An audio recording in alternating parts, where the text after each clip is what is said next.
Ok, số series này dương ở kia đôi tam can sau này già chẳng cứ nhom nâng thưa video bằng cao AI chúng mình nâng AI free chúng mình nâng chat GPT chúng mình nâng flow music AI nè chẳng nông tôi ní nhom nâng thưa vì việc stop mũi đầm bay ở nợ tao kia bằng cao video bán tha dương chập nam pina nè chẳng vậy là dương cua thưa cứ dương miền chat GPT hỏi chat GPT nâng đá thì dương ai lọc chưa account Gmail hỏi mũi tiết tẹt tông chúng mình nâng Flow Music AI គឺយើងមាន website ហើយចាំខ្ញុំដាក់ link នៅខាងក្រោមឲ្យអ្នកគ្នាចុចតាមម្ដង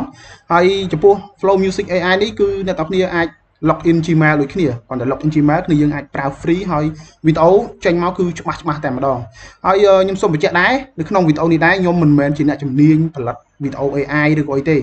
គ្រាន់តែ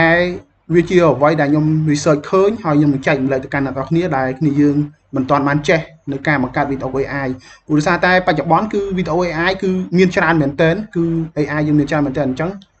ទៅតាមជំនាញមួយហើយអ្វីដែលខ្ញុំដឹងគឺខ្ញុំនឹង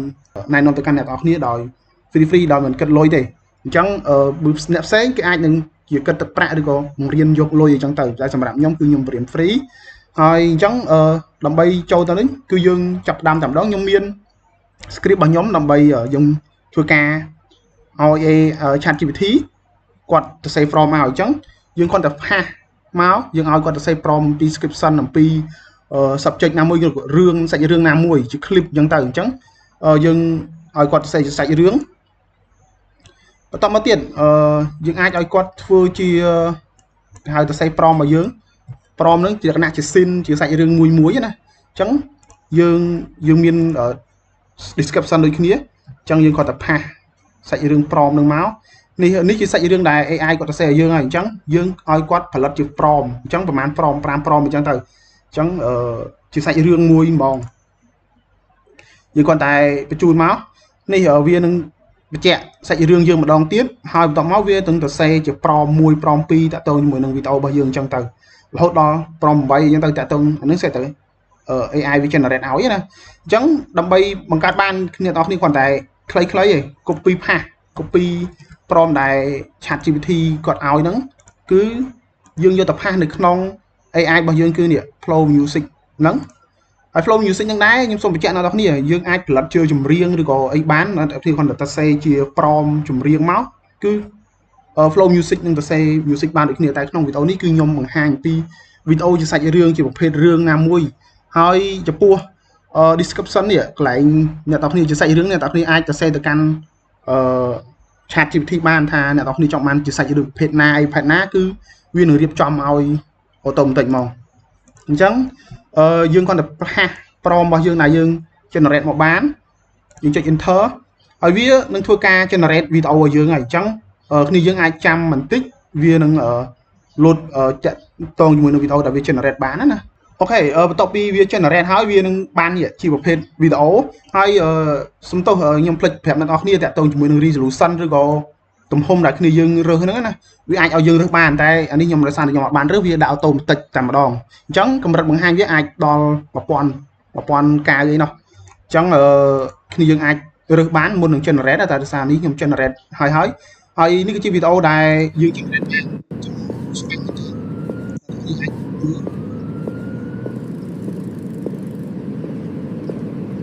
សំឡេងក៏ច្បាស់ដូចគ្នាដែរអញ្ចឹងសម្រាប់បើសិនជាអ្នកនរគ្នាចង់បានជាសាច់រឿងបន្តទៀតអ្នកនរគ្នាអាច copy from នឹងមកផាសបន្តទៀតមកជាសាច់រឿងនៅក្នុងវីដេអូហ្នឹងតែម្ដងអញ្ចឹងយើងអាចផាស prompt ទី2បាននៅក្នុងហ្នឹងយើងអាចផាស prompt ទី2បានអញ្ចឹងគ្នាយើងអាចផាសទៅវានឹង generate ឲ្យដូចគ្នាអញ្ចឹងគ្នាយើងអាចយកវីដេអូមកគុំគ្នាមកជាមួយនឹង CapCut របស់យើងណាអញ្ចឹងអានេះយើង download មួយសិន prompt ទី1អូខេអានេះជា prompt ទី2ដែលយើងផាសបានអញ្ចឹងយើងចាំស្ដាប់វា Good morning. Could I get a medium oat milk latte, please? Sure thing. Would you like that hot or iced? I'll take it hot. Thank you so much. អូខេអញ្ចឹងអ្នកនរគ្នាឃើញហើយអញ្ចឹងបើសិនជាអ្នកនរគ្នាចង់បាន prompt ទី3គ្នាយើងអាច copy មកផាសទៀតមកថាគឺយើងចង់បាន prompt ទី3ប្រភេទម៉េចគឺយើង copy ម្ដងទៀតមក copy ទៅមក from ណាអញ្ចឹងវានឹង generate ជាសាច់រឿងបន្តឲ្យយើងហើយអញ្ចឹង ចំពោះវាprompt ទី2នេះយើង download ទុកមកអូខេយើងបាន2 prompt ហើយវានឹង generate prompt ទី3ម្ដងទៀតមួយទៀតដើម្បីយើងសាច់រឿងបន្តណាអញ្ចឹងយើងចង់បានប៉ុន្មាន prompt យើងចង់ដាក់ប៉ុន្មាន prompt គឺយើង copy មកគាត់ថាគ្នាយើងអាចធ្វើជាមួយ clip មកដើម្បីយកទៅផ្គុំជាវីដេអូនៅក្នុង CapCut ឬក៏នៅក្នុងកម្មវិធីកាត់តវីដេអូផ្សេងៗដែលអ្នកនេះចេះអូខេនេះជា prompt ទី3ដែលគ្នាយើងបាន generate អញ្ចឹងយើងអាច download អញ្ចឹងយើងបាន3 prompt ហើយអញ្ចឹងគ្នាយើងរឿងដែលត្រូវធ្វើបន្តទៀតគឺយើងទៅផ្គុំវីដេអូបង្កើតជាសាច់រឿងហើយដើម្បីផ្គុំវីដេអូបានយើងគ្រាន់តែបើកជាមួយនឹង CapCut មកនេះបន្ទាប់មកយើងនឹងចូលកម្មវិធី CapCut របស់យើងគឺយើងទៅ export នៅវីដេអូដែលយើង generate បាន3វីដេអូមិញណាដែលយើង download ពី prompt ដែលយើងសរសេរនេះមាន3 prompt អញ្ចឹងទី1ទី2និងទី3អញ្ចឹងយើងអាចទាញមកម្ដងទាំងអស់ទៅ open មកអូខេអញ្ចឹងយើងទាញមកដាក់ម្ដងមួយមកសាច់រឿងវាគឺទី1ទី2អញ្ចឹងទៅ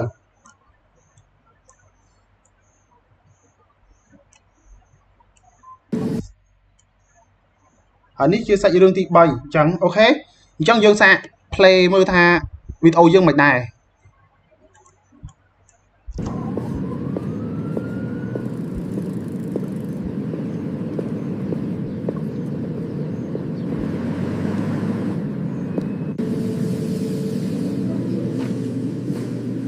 Good morning. Could I get a medium oat milk latte, please? Sure thing. Would you like that hot or iced? I'll take it hot. Thank you so much.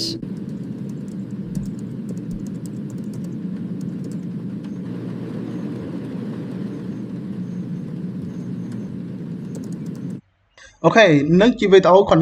គ្នាយើងគុំហើយគ្នាយើងអាច export មកទុកនៅក្នុងកន្លែងណាមួយជាការស្រេចអញ្ចឹងខ្ញុំគប់ទុកវានៅក្នុង 3D ហើយអត់មានអីទេនៅក្នុងហ្នឹងហ្មងគឺបង្កើត folder មួយគឺ video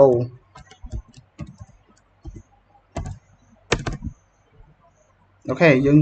ទុកក្នុងហ្នឹងមកហើយយើង select ទៅលើប្រភេទនៃវីដេអូរបស់យើងចង់បានកម្រិតច្បាស់ឬក៏យ៉ាងម៉េចដែរអញ្ចឹងខ្ញុំអត់ត្រូវការច្បាស់ហ្មងទេខ្ញុំត្រូវការតែទៅ 1080 ឬក៏ 2K ទេអញ្ចឹងគឺយើងអាច select ទៅតាមទីរើសទីតាំងហើយឈ្មោះប្រភេទវីដេអូហ្នឹងទៅដាក់ movie នេះស្អីអ្នកគ្នាដាក់ទេ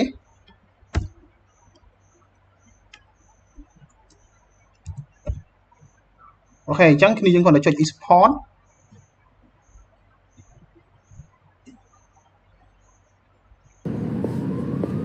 នេះវានឹងបង្កើតសាច់រឿងហើយអញ្ចឹងគ្នាយើងអាចទៅមើលវីដេអូដែលយើង export បាននៅក្នុង3D អូខេអញ្ចឹងក្នុង folder វីដេអូអូខេនេះច្បាស់មែនតើអ្នកនរគ្នាវីដេអូហើយវាបង្កើតជាសាច់រឿងឲ្យយើងតែម្ដងប៉ុន្តែចំពោះ prompt នេះដែរគឺអ្នកនរគ្នាអាចសរសេរខ្លួនឯងក៏បានហើយអានេះដោយសារតែខ្ញុំអាចសរសេរឲ្យទេអញ្ចឹងគឺយើងអាចសរសេរជាសាច់រឿងតាមដែលខ្លួនឯងចង់បានតើអ្នកនេះចង់បានជាប្រភេទសាច់រឿងបែបណាអញ្ចឹងវីដេអូរបស់ខ្ញុំគឺមានតែប៉ុណ្្នឹងទេហើយបើសិនជាអ្នកនរគ្នាគិតថាវីដេអូនឹងមានអត្ថប្រយោជន៍សម្រាប់អ្នកនរគ្នាគឺយើងអាចចែកម្លែកទៅកាន់អ្នកនរគ្នាបានឬក៏មិត្តភ័ក្តិដែលយើងស្គាល់បានអូខេអរគុណ